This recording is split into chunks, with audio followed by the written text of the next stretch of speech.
Good morning and welcome to Rose Red Homestead. We are outside in the area that is going to be our kitchen garden starting this coming spring. We're going to be doing a little bit of finish up work. We have been working on it for several weeks. We've done some, but we wanted to share with you what we are going to do to our very last Vigo garden. Now, I'm going to turn the camera around. This is our property. We live in the desert. It is very dry. The air is very dry. Generally, we are always under 30% humidity, and we have some very big trees on our property. You can see the tops of them over the house and back over here. It is that time of year. This is the first day of November when we are shooting this video, so they are in the process of losing their leaves. And we have raked leaves up in little piles, and this is just the very beginning of it because we still have a lot of leaves left to drop. And this year, we are going to attempt to use our leaves in a much more efficient manner as we think about our kitchen garden. So there is Jim. Hi, how you doing? I have a shovel and a rake. He has a rake and a shovel. He's not mic'd this morning. And he is going to be putting these piles of leaves through our leaf shredder. Yes. And we have already done 3 of the Vigo gardens. This is the 4th one that we are going to be working on today. And you might be able to tell that I have already dampened the soil. One of the things that we need to be very particular about is how we manage moisture during the winter in the desert. Now, these leaves that you have seen all around that I just showed you are, they're big, and leaves contain between 50 and 80% of the nutrients from the soil that were extracted by the trees to make those leaves. And so figuring out a way to get the leaves to decompose and be mixed up in the soil once again as an amendment, starting off as a mulch and then decomposing as an amendment, is what our target is. We cannot just leave the leaves to decompose in the wintertime because they don't. The air is too dry. After winter, our yard is still full of dry leaves. Now, what we hope for is a big wind to share some of the leaves with our neighbors, but it doesn't ever happen to work out very much to our advantage. And so we are trying something new this year, and we hope that it will work. You will notice that we have our Vigo gardens covered with black plastic. Well, we've done some things under the black plastic that we want to show you. And that is what our video today is going to be about. So we have already finished these raised beds right here. You have seen these in previous videos. I know that we grew squash once up and over the top, which was just beautiful, butternut squash that we showed you. And we just recently planted garlic right here. It is now finished with our treatment and has black plastic over the top. And the rest we are going to cover with a layer of leaves. Not sure that we're going to get black plastic right here, but it will be mulched with shredded leaves. So the first thing that we're going to do is shred the leaves. That makes them easier to decompose. And then we are going to pile them on the top of this wet soil, and you see our soaker hoses there, probably 4 to 6 inches deep. And then I'm going to wet those leaves down. We need to keep the leaves moist over the winter time so that they will decompose. If we leave them to the open air, they will not decompose. And so that's why we've covered everything with this black plastic. Then once we get the leaves in place and moistened, we're going to dig a little pocket right here in the center through the leaves, and we're going to drop in some worms. And here are our worms in this little bag. And we'll talk about the worms when we get to that point.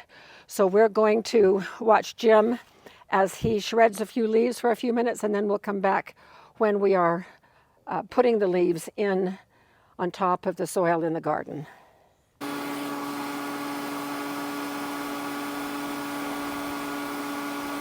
So here is Jim with a batch of leaves he's putting down in the shredder. And once they go through the shredder, they drop down into that plastic bag. So he's going to be doing all of these piles this morning. So we will come back when we're ready to put some of those shredded leaves in the Vigo garden right there. Thanks to Jim, we have 4 to 6 inches of these lovely shredded leaves. We did it in kind of 2 batches, and the under batch is all dampened. So I'm going to take my hose and dampen this top batch.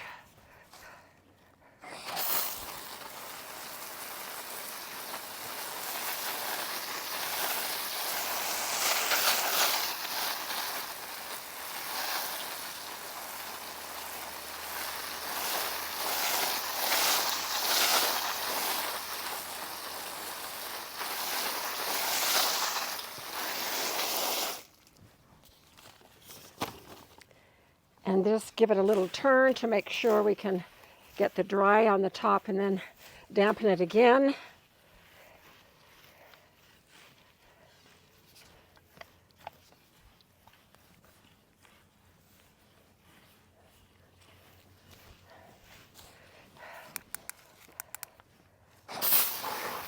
Oh yeah, this is nice and wet.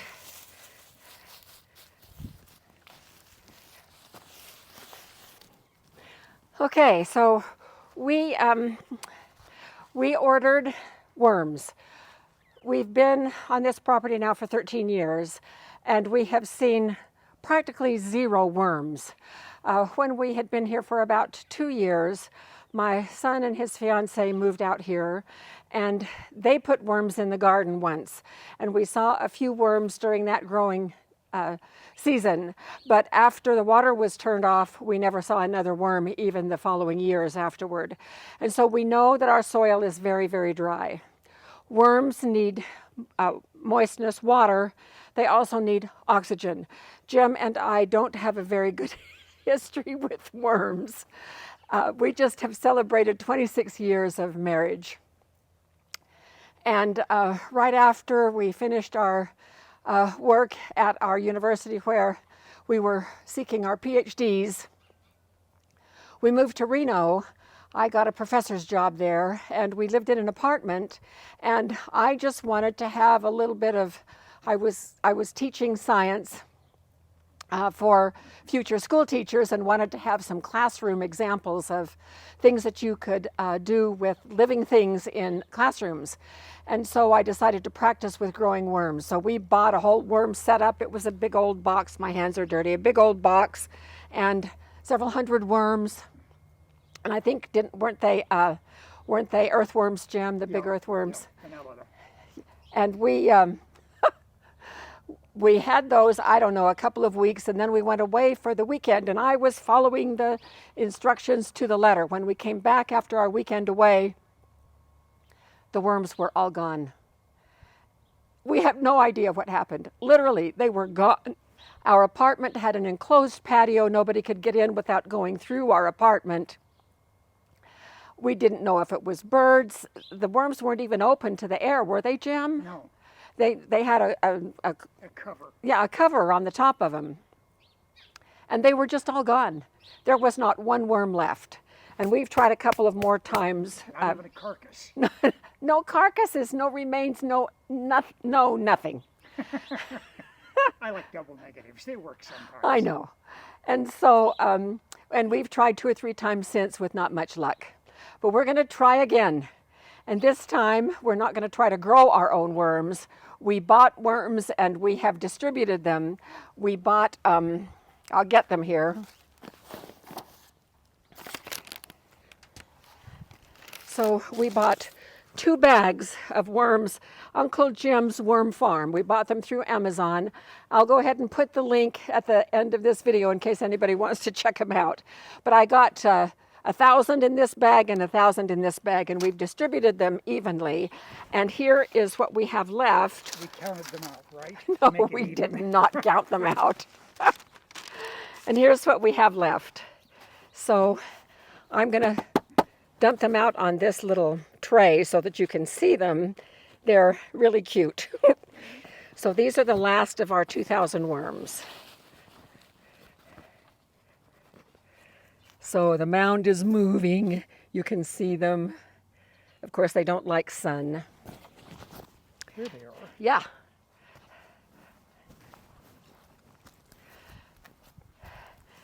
So instead of scattering them around, which is what I was going to do, the instructions say these are little red worms.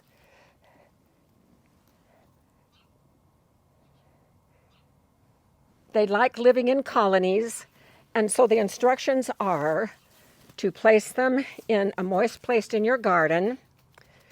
All right, so we're going to do that.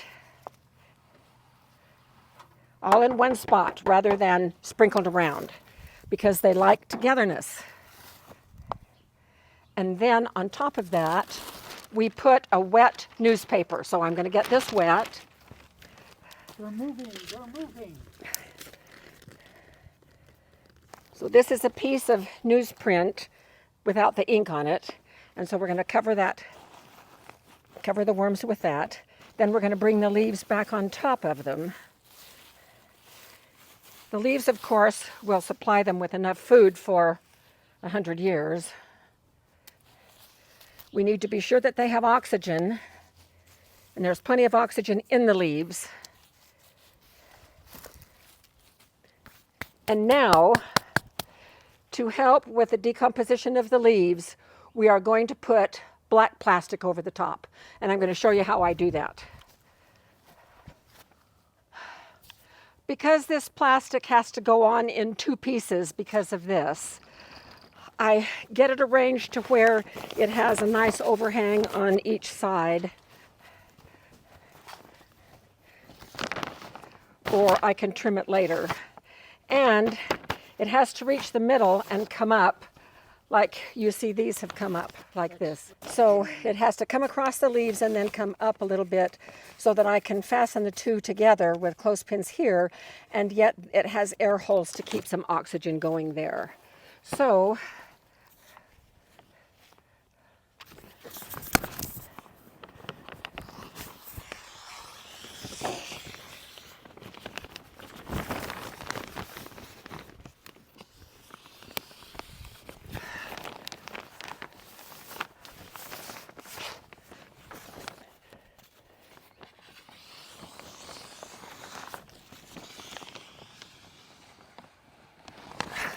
The middle, wow.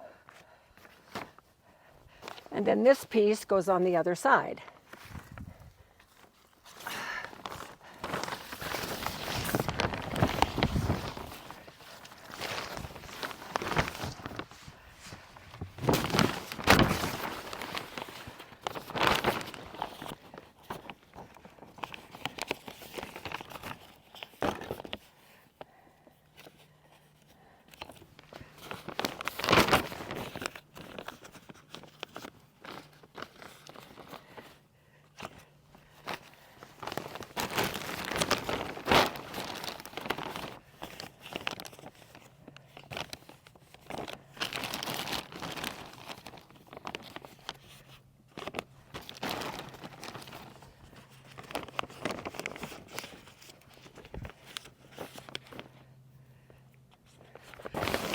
Then I move it in place up against here and just clothespin it around the edge.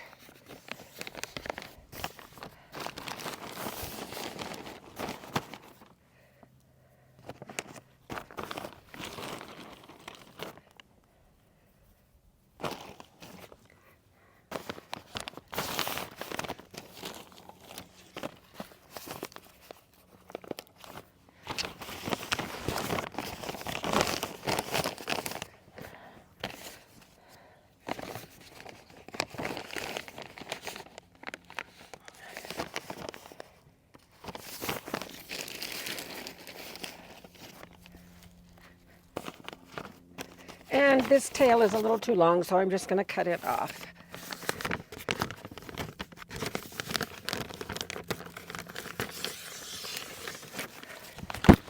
And there we have it.